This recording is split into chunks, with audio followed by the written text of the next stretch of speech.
मागी गणेश जयंती आयन तसं काहीतरी बनवायचं माझं ट्राय असणार आहे.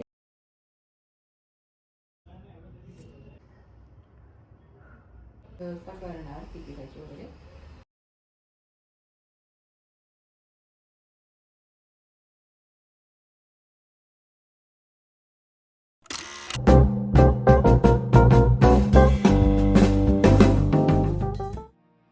Hello welcome. तुम्हा सगळ्यांना माहीतच असेल जसं आपल्याकडे भाद्रपदातला गणपती बाप्पा येतो तसंच आपल्याकडे मागी गणेश जयंती पण असते आणि तेव्हा आपल्याकडे गणू बाप्पा विराजमान होतात. तसंच माझ्या घरी पण यावर्षी गणू बाप्पा येणार आहेत. गेल्या वर्षी माझं पहिलं वर्ष होतं जेव्हा मी मागी गणेश जयंतीला गणपतीला घरात आणलेलं, त्याची स्थापना केलेली. यावर्षी दुसरं वर्ष आहे. गेल्या वर्षी पण डेकोरेशनचा मी पूर्ण डिटेल व्लॉग बनवलेला.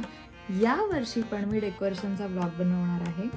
यावर्षी माझा कॉन्सेप्ट असा आहे की मी शिवाजी महाराजांच्या काळामध्ये जसे खलिते असायचे तसं काहीतरी बनवायचं माझं ट्राय असणार आहे. त्याच्यासाठी मी घेतला आहे क्लॉथ आणि त्याला मी थोडासा एजिंग इफेक्ट देऊन त्याला मग मी खलित्याचं रूप देणार आहे आणि त्याच्यावरती मी लिहिणार आहे गणपती स्तोत्र आणि ते बॅकग्राऊंडमध्ये बाप्पाचं लावणार आहे. सुरुवात करूया? आहे की सुरुवात करूच या. तर हा आहे खादी कपडा जो मी मिशोवरून ऑर्डर केला आहे. या सगळ्या ज्या चुन्या आलेल्या आहेत ह्याला या काढण्यासाठी प्रत्येक वेळी वॉटर स्प्रे करून त्याला आयर्न करावं लागतं, मगच हा थोडा कपडा स्ट्रेट होतो आणि मग त्याच्यावरती आपण काहीही हवं तसं डिझाईन काढू शकतो.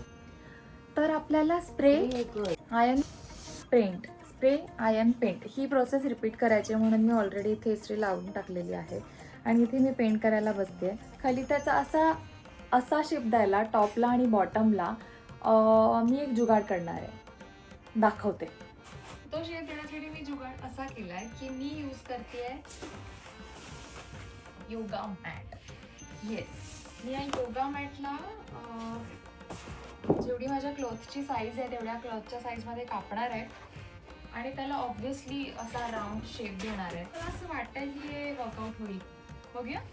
तर वरून आणि खालून असा राऊंड शेप देण्यासाठी मी असं राऊंड करणार आहे आणि इथे तो क्लॉथ लावणार आणि खालून पण त्याला असं राऊंड करणार आहे. तर मला असं वाटतं की हे वर्कआउट होईल. बघूया.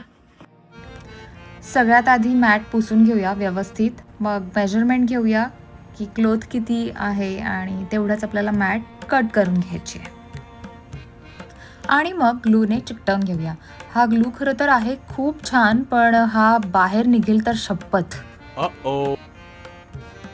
चिकटवून झाल्यावरती ती मॅट अजून फिक्स व्हायला आपण सुतळीने ती बांधून घेऊया आणि जे मध्ये गॅप राहतोय त्याला पण आपण पुन्हा एकदा ग्लू लावून चिकटवून घेऊया, म्हणजे ते एकदाच कायमचं फिक्स होऊन जाईल. चिकटवून तर झालंय.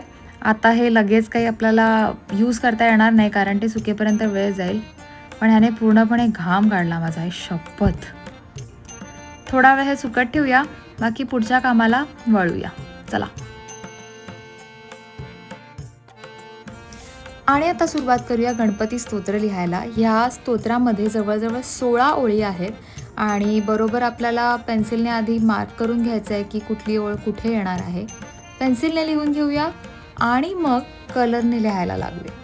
मी यूज करते फेविक्रिलचा मरून कलर, फॅब्रिक कलर. चला. गणपती बाप्पा मोरया. पहिली ओळ आहे साष्टांग नमन हे माझे गौरीपुत्रा विनायका. एक ओळ लिहायलाच, पहिली ओळ लिहायलाच मला खूप वेळ लागलाय. ह्याच स्पीडमध्ये जर मी करत राहिले तर हे लिहून व्हायला खूप दिवस लागतील मला. पटापट करूया. अजून पूर्ण लिहून नाही झालंय, पण एकदा जस्ट त्या वॉलवर लावून बघूया म्हणजे आपल्याला पण आयडिया येईल की ते कसं दिसेल. चांगलं तर दिसतंय, पण मला समोरून समजत नाहीये म्हणून ताईने जरा मला दाखवलं लावून. छान दिसतंय. 8 ते 9 ओळी लिहून झाल्यात आणि आता पुढच्या ओळी लिहायला सुरुवात करूया छोट्याशा ब्रेक नंतर. आय थिंक छोटासा ब्रेक खूप मोठा झाला. सुरुवात करूया. वेळ खूप कमी आहे आपल्याकडे. पटापट सुरुवात करूया. पुढचं लिहायला घेते. पुन्हा तीच प्रोसेस रिपीट करते. Water spray iron paint. विघ्नभीती नसे त्याला प्रभू तू सर्व सिद्धी दे. वा.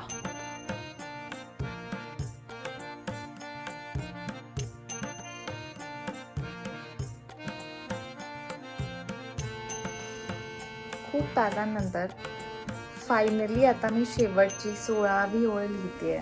श्रीधराने मराठी ते पठण्या अनुवादिले. खूप वेळ लागला, पण आय थिंक हे वर्थ आहे.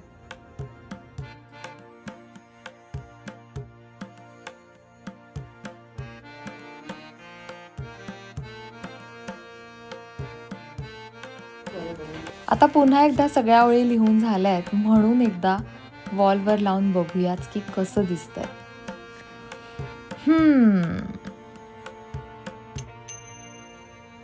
मला असं वाटतं की याला एजिंग इफेक्ट द्यायची थोडी गरज आहे, पण मला वाटतं मी ते सगळ्यात शेवटी करेन. अरे बापरे बापरे बापरे, स्ट्रगल. तर मी इथे वरती तो रोल लावणार आहे मॅटने बनवलेला, आणि खाली पण, आणि मध्ये हे शब्द दिसणार आहेत. आय रिअली होप की फायनल रिझल्ट चांगला दिसेल. बघूया. तर आता झालंय असं की ही वरती आणि खाली जी मी जागा सोडली आहे, तर वरची जागा थोडी छोटी पडते आहे आणि खालती राहिलेला गॅप थोडा मोठा झाला आहे. मॅटचे रोल्स मी एकदा लावून बघते वरती पण आणि खाली पण सेफ्टी पिन्सने, की ते कसे दिसत आहेत. म्हणजे आपल्याला एक्झॅक्ट जागा पण कळेल की कुठे आपल्याला तो कपडा चिकटवायचा आहे. पण फायनली मी चिकटवलं आहे. पण हा जो आहे डिफरन्स, 2 कपडे दिसत आहेत त्याच्यामध्ये जॉईन झाले आहेत, ते आपल्याला मिटवायचं आहे. आणि त्यामुळे मी त्या दोघांच्या मध्ये अशी काहीतरी डिझाईन काढते, ज्याच्याने इतकं समजणार नाही की तिथे 2 कपडे मिक्स झाले. आणि साधारणतः असा लुक येणार आहे आपल्या गणपती डेकोरेशनचा.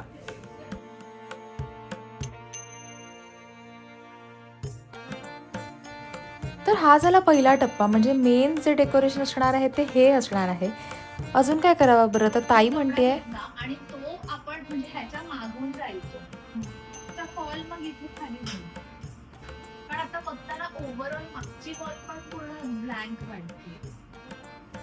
तो रेड कपडा मधून असा ना लेअर वाईज आला असतो, तर तुला ते स्टिच करावं लागेल. जसं मी ह्याचा पडदा केलाय ना, मी तसं तुला अख्खा स्टिच करून देणार. 2 पडद्यासारखे पडदे आपण पडदा करून लावला आणि तो नाटकात उघडतात तर आणि बांधून ठेवतात, तसं इथे बांधून इथे बांधून. आणि मग आपण ज्या घंट्या करतोय ना, ते त्याच्यावरून आल्या तरी चालतीलच, त्या काय अशा खराब नाही दिसणार. काय वाटतंय तुम्हाला? बोलते तर बरोबर ही. मला वाटतंय की मला काही क्लॉथ आणून आजूबाजूला लावावा लागणार आहे पडद्यासारखा, ज्याच्याने हे डिझाईन अजून उठून दिसेल. आणि ह्याच्या समोर बाप्पा आल्यावर अजून बाप्पा पण आणि हे मागचं स्तोत्र पण हायलाईट होईल. आज रात्रीसाठी पुरे झालंय मला. पण या डेकोरेशनला मी अजून काय ॲड करते हे तुम्हाला बघायचं असेल तर मी तुमच्यासाठी पार्ट 2 घेऊन येते, ज्याच्यामध्ये दोन्ही बाजूंना असे पडदे ॲड होतील, या साईडून एक आणि ह्या साईडून एक. आणि त्याच्यानंतर हे जे टेबल आहे हे इकडे समोर येईल आणि त्याच्यावर आपला बाप्पा विराजमान होईल. तर हे होतं पार्ट 1 गणपती डेकोरेशनचं. भेटूया पुढच्या पार्टमध्ये. तर पुढच्या भागात आपल्याला बघायला मिळणार आहे गणपतीचं फायनल डेकोरेशन आणि गणपतीच्या स्वागतासाठी आम्ही कशी कशी तयारी केली. तर भेटूया पुढच्या ब्लॉगमध्ये. टाडा.